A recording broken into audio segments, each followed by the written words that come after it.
के बीचों बीच घुप अंधेरे में धमाका। धमाके के बाद रोशनी इतनी तेज कि पूरा शहर थर्रा गया। सोते शहर पर किसी ने बम बरसा दिया। बहुत तेज धमाका हुआ। कारें हवा में उड़ने लगी। बिल्डिंगों के लोग बाहर भागने लगे। अवाक शहर सड़कों पर निकल आया। 70 फीट का क्रेटर बन गया। दूर दूर तक मलबा दिखाई दे रहा है। मौत भले ही किसी की रिपोर्ट नहीं हुई अब तक, लेकिन जख्मी कई लोग हैं।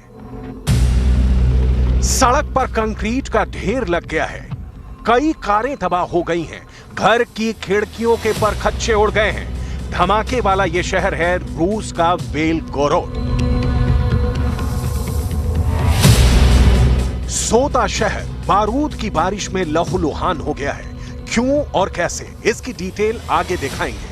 दूसरों के घर जलाते जलाते अक्सर अपना भी घर जल जाता है, क्योंकि आग तेरा मेरा नहीं जानती।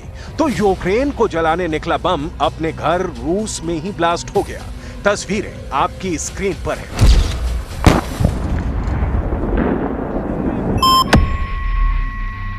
इन तस्वीरों को बहुत करीब से देखेंगे तो आपको एहसास होगा कि ये बिल्कुल वैसा ही है जैसे युद्ध से लहूलुहान यूक्रेन की तस्वीरें आ रही हैं। बेलगोरोड शहर का यह हिस्सा टूटी और बिखरी इमारतों के मलबे में तब्दील हो गया है। सुखोई 34 की मार ने अपने ही शहर का नक्शा बिगाड़ दिया है। बम गिराना था यूक्रेन पर, गिर गया बेलगोरोड में। सवाल है, रूसी एयरफोर्स ने इतनी बड़ी गलती कैसे कर दी? सुखोई 34 जैसे अत्याधुनिक फाइटर जेट में टारगेट कैसे बदल गया? कैसे पलटी मार गया रूस का बम? किसी ने साजिश के तहत फोड़ डाला, किसी ने मशीनरी से छेड़छाड़ कर दी, या यूक्रेन ने साइबर अटैक कर बम का मुंह मोड़ दिया? जिस वक्त धमाका हुआ उस वक्त रूस के एंटी एयर डिफेंस सिस्टम काम क्यों नहीं कर रहा था? कैसे जल गया रातों रात रूस का एक शहर बेलगोरोड? बम धमाके के कारणों की एक एक कर जांच करेंगे। यह समझने की कोशिश करेंगे कि इतनी बड़ी चूक रूस के पायलट से कैसे हो गई। लेकिन उसके पहले रूस के रक्षा मंत्री ने क्या कहा है, सुनिए। रूस के एयरफोर्स का फाइटर प्लेन सुखोई 34 बेलगोरोड शहर के ऊपर उड़ान भर रहा था। तभी गलती से प्लेन ने गोला बारूद दाग दिए। यह कोई छोटी गलती नहीं है। अपने ही इलाके में बम कैसे छोड़ा जा सकता है, इस मामले की जांच की जा रही है। बेलगोरोड के गवर्नर ने आनन फानन में इमरजेंसी लगा दी है। सुखोई 34 से गिरा बम कौन सा था, इसकी जानकारी नहीं मिली है। सोशल मीडिया पर ब्लास्ट के बाद कई तस्वीरें सामने आई हैं।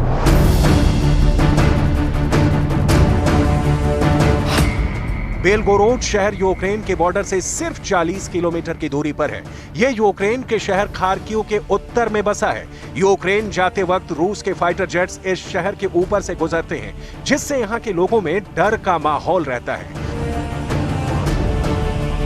युद्ध में गड़बड़ी की आशंका 24 घंटे होती है, लेकिन सुखोई 34 जैसा विमान फायरिंग में चूक जाए, टारगेट मिस कर जाए और सबसे बड़ी बात कि अपने ही शहर को बर्बाद कर दे, तो बहुत बड़े सवाल खड़े हो जाते हैं। सवालों के दायरे में दुनिया के श्रेष्ठतम विमानों में से एक सुखोई 34 भी आ जाता है और सवाल की जद में रूस का पूरा एयर डिफेंस सिस्टम भी आ जाता है।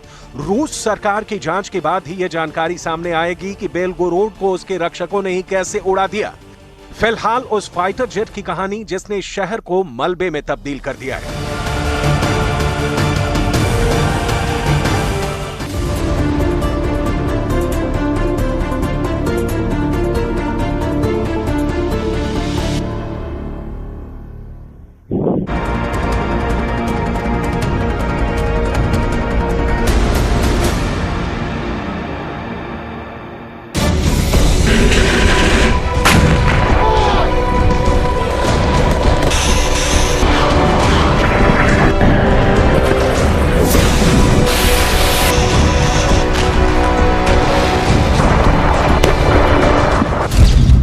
पहला हमला।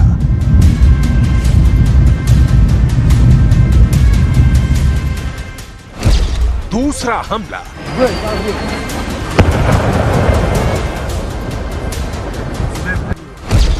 तीसरा हमला। ये 3 हमले तो महज मानकी भर हैं। रूस के रक्षा मंत्रालय ने बहुत बड़ा दावा किया है, यूक्रेन के सेंट्रल कमांड यूनिट को उड़ा देने का दावा। वो भी कोई ऐसी वैसी कमांड यूनिट नहीं। रूस का दावा है कि उसके हमलों से बखमूत सेंट्रल कमांड यूनिट धुआं हो गई है। रूस की तरफ से ये हमले उस वक्त किए गए जब यूक्रेन के राष्ट्रपति बेलारूस बॉर्डर का जायजा ले रहे थे। बखमूत सेंट्रल कमांड यूनिट को उड़ा देने का दावा युद्ध के लिहाज से बहुत बड़ा दावा है, क्योंकि बखमूत सेंट्रल कमांड यूनिट के सफाए के बाद रूस की सेना को आगे बढ़ने से कोई नहीं रोक सकता। रूस का दावा है कि बखमूत सेंट्रल कमांड यूनिट के उड़ाने का काम रूस की एयरफोर्स, मिसाइल फोर्स और आर्टिलरी यूनिट ने मिलाकर किया है। रूस के रक्षा मंत्रालय के प्रवक्ता इगोर कोनाशेंको ने यूक्रेन के उड़ाए गए कमांड सेंटर की लोकेशन की भी जानकारी दी है। यह Bakhmut central command unit Ukraine के पूर्वी डोनेस्क इलाके में बखमूत से करीब 20 किलोमीटर दक्षिण पश्चिम में कॉन्स्टेंटिनोविका में तैनात थी, जिसे रूस ने ताबड़तोड़ हमले कर मिट्टी में मिला दिया है। रूस के इस दावे को लेकर यूक्रेन की तरफ से अभी कोई बयान नहीं आया है, लेकिन रूस के दावों को माने तो रूस के आर्मी कैंप में भी अभी जश्न का माहौल है, क्योंकि रूस के रक्षा मंत्रालय ने दावा किया है कि पिछले 24 घंटे में यूक्रेन की 86 आर्टिलरी यूनिट को निशाना बनाया गया है। यूक्रेन के 127 इलाकों में बारूद बरसाकर हाहाकार मचा रखा है। यूक्रेन की 25वीं एयरबोर्न ब्रिगेड के 3 कमांड सेंटर को उड़ा दिया गया है। साथ ही साथ यूक्रेन की 116वीं प्रादेशिक रक्षा ब्रिगेड पर भी बम बरसाए गए हैं। ज़ेलेंस्की इन दिनों मुश्किल हालात से गुजर रहे हैं। यूक्रेन के तमाम इलाके रूस के हमलों से खून से रंगते जा रहे हैं। दावा तो यहां तक है कि पुतिन को पता चल गया है कि ज़ेलेंस्की के पास हथियार खत्म हो गए हैं। यहां तक कि अब ज़ेलेंस्की की सेना रूस के फाइटर जेट्स को टारगेट नहीं कर सकती। ज़ेलेंस्की का हौसला टूट चुका है। ज़ेलेंस्की की उम्मीदों पर पानी फिर चुका है। ज़ेलेंस्की बहुत ही गहरे डिप्रेशन में है। ऐसे में सवाल है कि यूक्रेन युद्ध में एक के बाद एक मिल रहे शॉक से कैसे उबरेंगे ज़ेलेंस्की। दावा किया जा रहा है कि ज़ेलेंस्की अब अपने खास तूफानी ब्रिगेड के भरोसे हैं।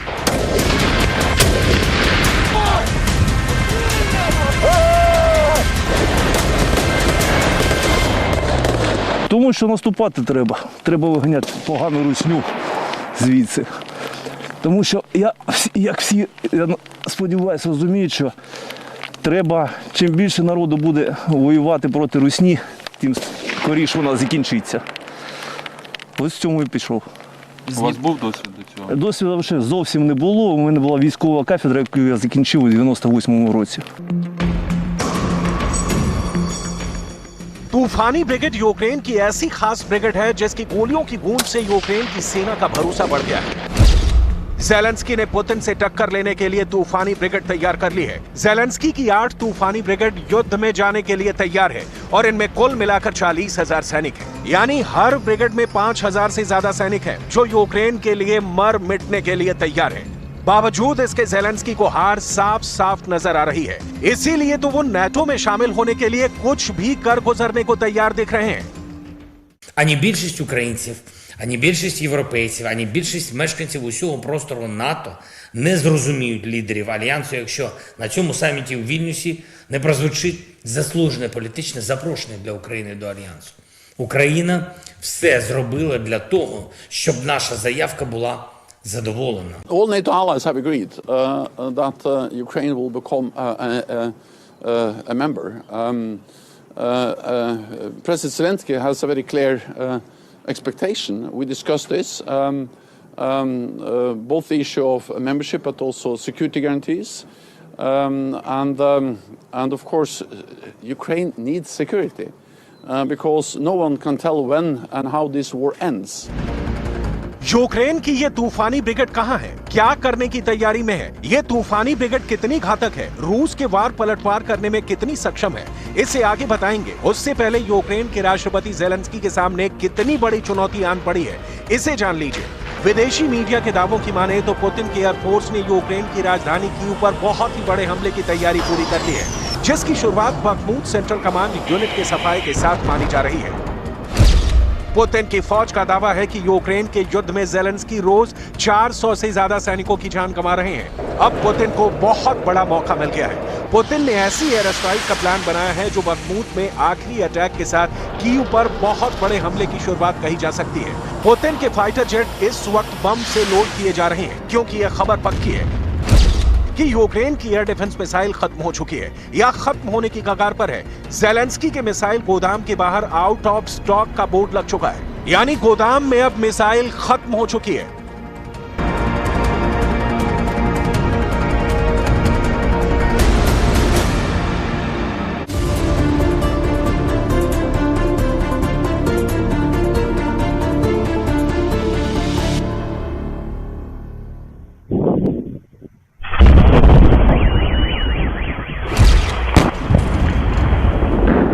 शहर के बीचों बीच घुप अंधेरे में धमाका।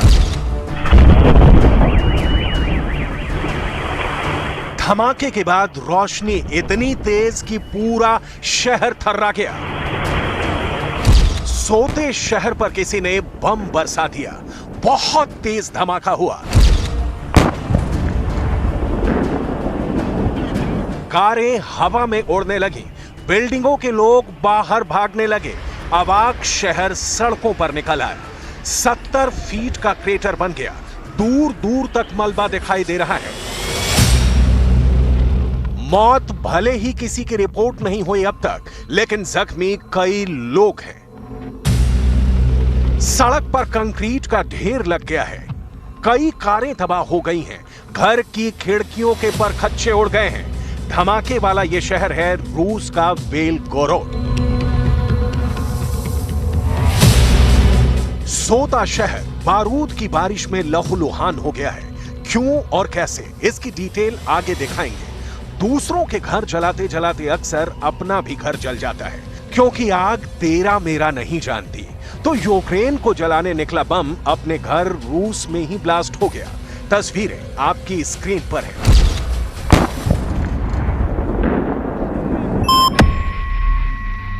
इन तस्वीरों को बहुत करीब से देखेंगे तो आपको एहसास होगा कि ये बिल्कुल वैसा ही है जैसे युद्ध से लहूलुहान यूक्रेन की तस्वीरें आ रही हैं।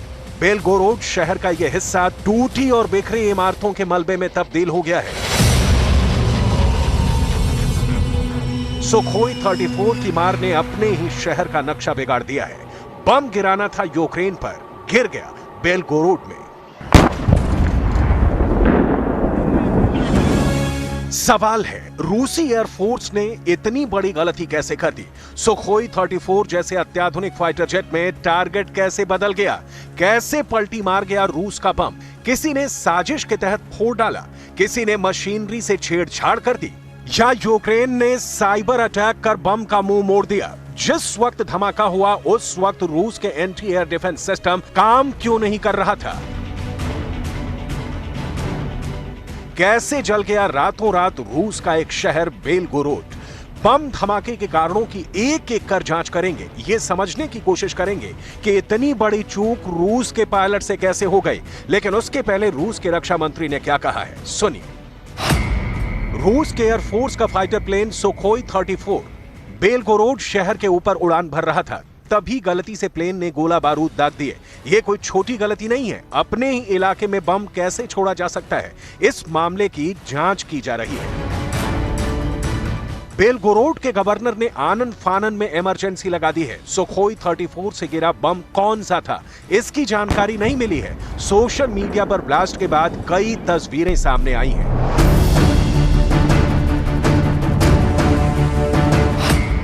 बेलगोरोड शहर यूक्रेन के बॉर्डर से सिर्फ 40 किलोमीटर की दूरी पर है। यह यूक्रेन के शहर खार्किव के उत्तर में बसा है।